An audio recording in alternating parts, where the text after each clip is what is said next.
Hi guys, welcome to my YouTube channel. So আজি হৈছে আমৰিখোৱা সভাৰ প্ৰথম দিন। আজি আমৰিখোৱা সভাৰ গোসাই উলিয়া হ'ব। গতিকে ভিডিওটো চাই থাকিব। তো গাঁৱৰ প্ৰত্যেকটো মন্দিৰৰ পৰা গোসাইসমূহ উলিয়াই নি কিনে সভাখনলৈ লৈ যোৱা হ'ব। ভিডিওটো চাই থাকক। প্ৰথমতে আমাৰ মাজৰ চুপাৰ গোসাইটো উলিয়াই লৈ যাব।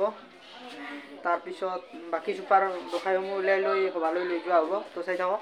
তো প্ৰথমতে আমাৰ চুপাৰ নামঘৰৰ গোসাইটো উলিয়াই অনা হয়। তাৰ পিছত বাকি চুপাৰ গোসাইসমূহ নি সভাৰখলাৰ মন্দিৰলৈ লৈ যোৱা হ'ব। তো ভিডিওটো চাই থাকক।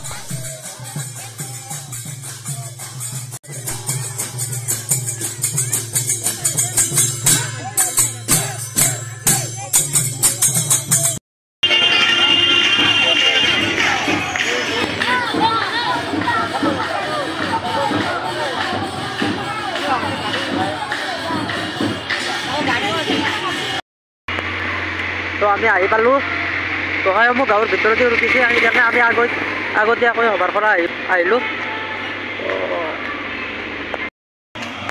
আমাৰ এই গোসাই আহি পালে এতিয়া।